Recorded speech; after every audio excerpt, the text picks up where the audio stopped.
I've been looking for good horror lately. I watched a horror movie last night on Shudder called Sea Fever. I'm a horror fanatic. You know what's so funny? I've seen that.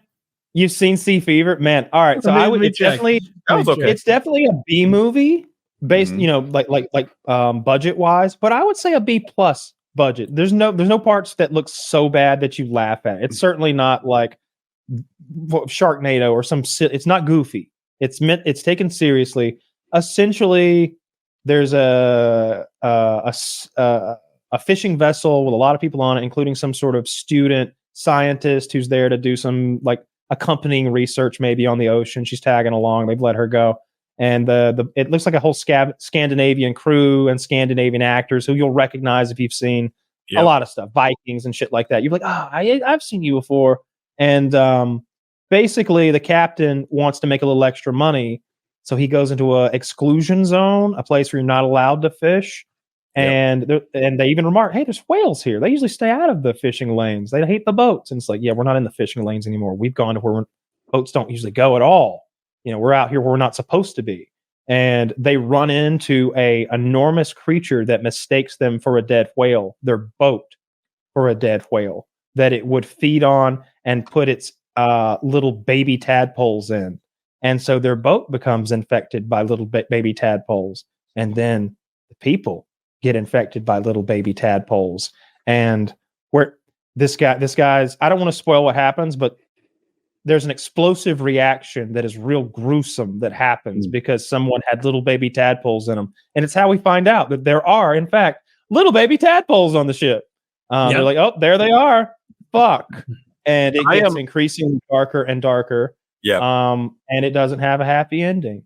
I don't mind like giving that much away because again, it's like a B plus horror movie that's like, I like a not happy ending in a horror movie from time to time. It keeps you guessing. I am a horror movie fanatic, so if you ever need a good suggestion, I could tell you several movies that will fuck it. Please. There is this one movie that's probably my top 5 of all time horror movies. Mm-hmm. It's a Spanish movie called Terrified, where it's almost like a neighborhood that's haunted. Google that shit, excuse my language, and watch that. It will mess you up. Amazing movie. I'll watch that. I love not Terrified. Terrified. Movie. 2017 film. Yeah. Yeah, you have to watch it. Has good ratings. You will love it. I'll check that out. I'm always like, what's another good one? I'm always looking for new horror. I like horror. Midsommar is a good one. Enjoyed that. I thought that was. It was my. That's a horror. That's Ari Aster, right? Oh, the director. I think so. Yeah. It's my least favorite of his movies, but I know people who think it. I know people who think it's like one of the best of all time, and people who don't like it's one of those movies. Hereditary blew me away. Hereditary was amazing.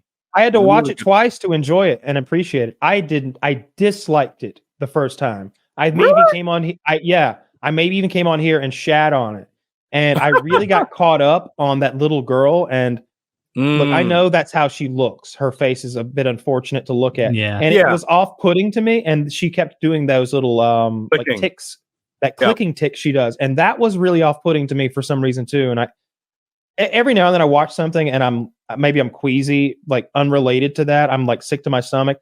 I have this hatred of SpongeBob SquarePants because I was hungover the first time I ever like saw an episode. I was like fucking sour stomach, hungover, nasty, feeling like shit, and so it's and you're like hearing like nah, like just loud ass. Lives in a pineapple under the sea, and I'm like, I need a ride home, Patrick, and you're like, that's hilarious. Ruined it for me. What was I talking about before SpongeBob? You were talking about that or Hereditary, rather. Face. The second time I watched it though, and I started appreciating the little intricacies of it.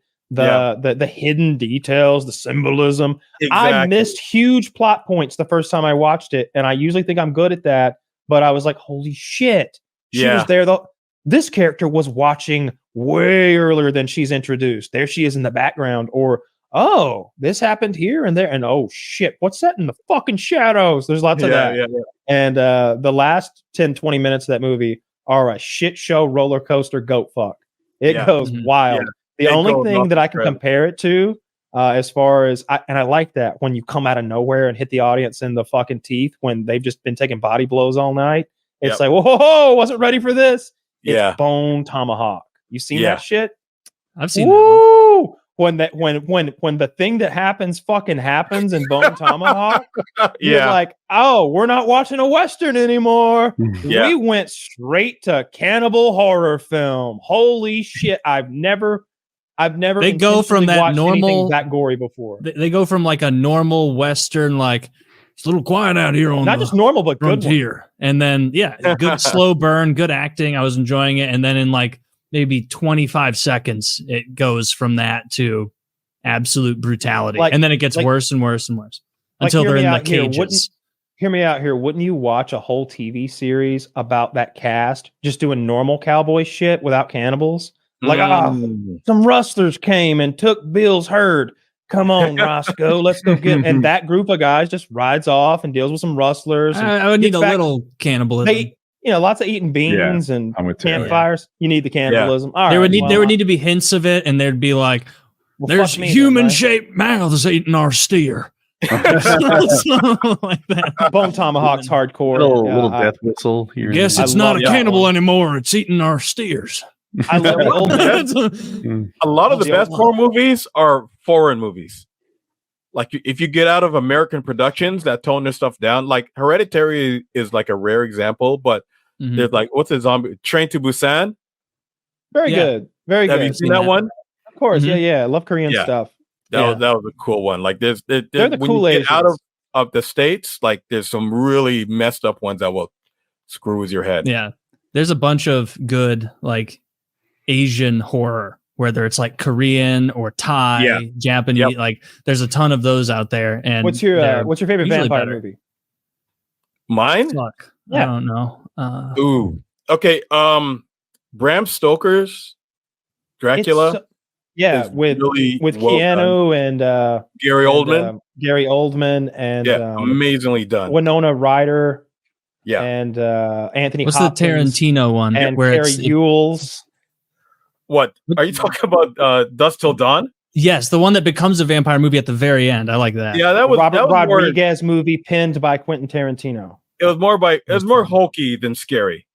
Yeah, definitely not a horror. The twist comes out of nowhere though, which I really appreciate. I so wish more movies would do that. I mean, George Clooney and Tarantino as brothers was awesome in the first half. Like I thought that was a really cool matchup, but the way that Tarantino was screwed up. I was cool with all that. I'd have watched that whole movie without the vampires, and I'd have watched a whole other. That could have been a vampire movie on its own. Yeah, totally. I liked both. Well, Kyle, I've seen every vampire movie, and I think that's one of the best ones. Bram Stoker's like really did it. I was going to say the same thing. It's great. I highly recommend it. It's a very sexy, horny movie. Very sexy, horny movie. Yeah. Which movie? Wait, you Bram Stoker's Dracula. There's a Dracula turns into a wolf man and fucking raw dogs this redhead with her titties out. Monica Bellucci and two other lesbian vampire chicks come out of the fucking bed. How did you remember that name? With their titties, because I love Monica Bellucci and her big fucking pussy, and not like I don't know, like big poofy like pussy lips. It's a real good looking pussy that she's shown a lot on film.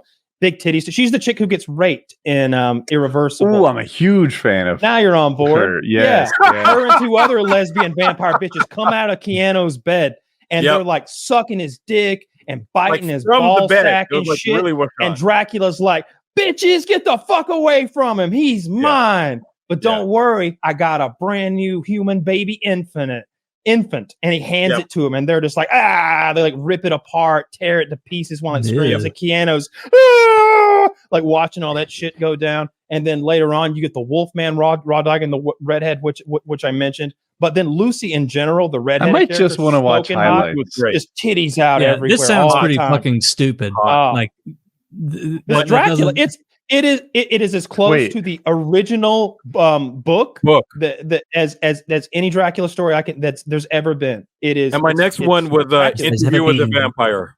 As has ever been. And Gary Oldman tries his fucking heart out. He looks great. I love it. I changed my answer. What We Do in the Shadows is my favorite vampire movie. That's fun. That's a very funny movie. I like it. But have you even seen Twilight? I had watched that with my high school girlfriend. The first one. Don't ruin the conversation. I was like, that sucks. So, but Kyle, you Interview had with the Vampire, question. Brad Pitt. I do. The question